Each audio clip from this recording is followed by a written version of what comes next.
Ce document cueillette de données ou collecte de données vous servira à compléter lors de l'admission de votre patient.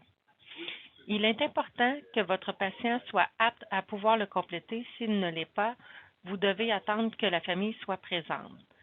Ce document sert à connaître ses habitudes de vie à la maison et aussi pour mieux lui apporter des soins au quotidien lors de son séjour à l'hôpital.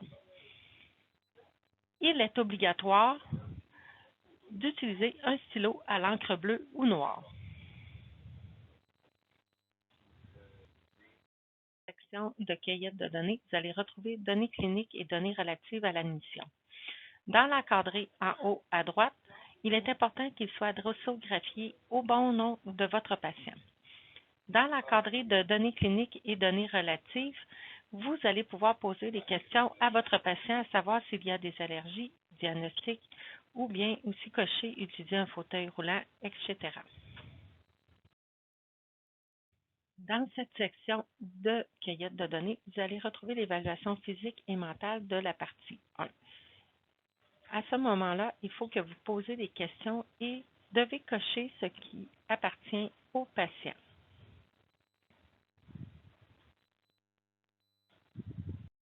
Pour la partie 2 de l'évaluation physique et mentale, complétez les questions et n'oubliez pas de réécrire nom, prénom et numéro de dossier de l'usager en haut de cette page.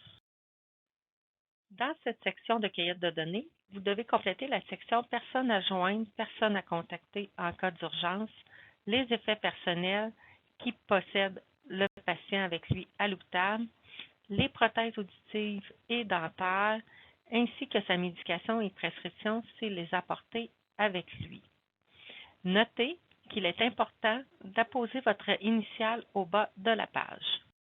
Toujours sur la feuille de collecte de données, n'oubliez pas d'inscrire le nom, le prénom de l'usager ainsi que son numéro de dossier en haut de cette feuille. Vous trouverez sur cette partie la provenance de l'usager. Donc, il est important de savoir d'où est-ce qu'il arrive, soit de la maison de l'urgence. Est-ce qu'il vit seul ou pas?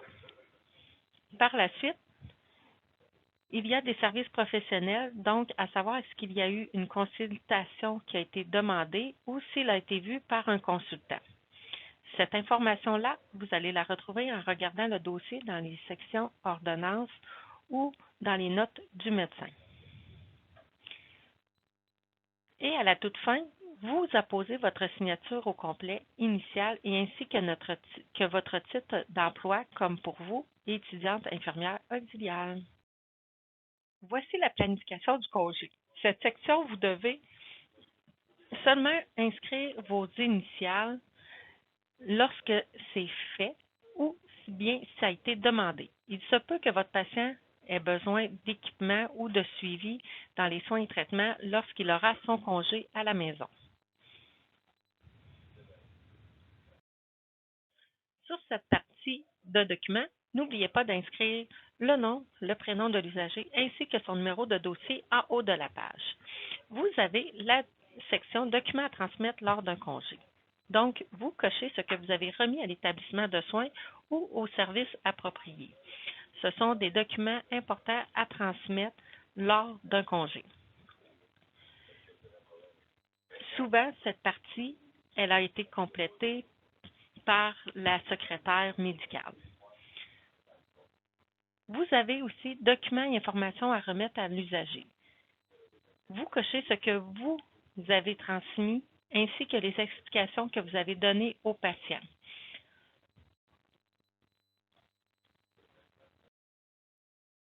Pour terminer la cueillette de données, vous allez avoir une note de congé à effectuer.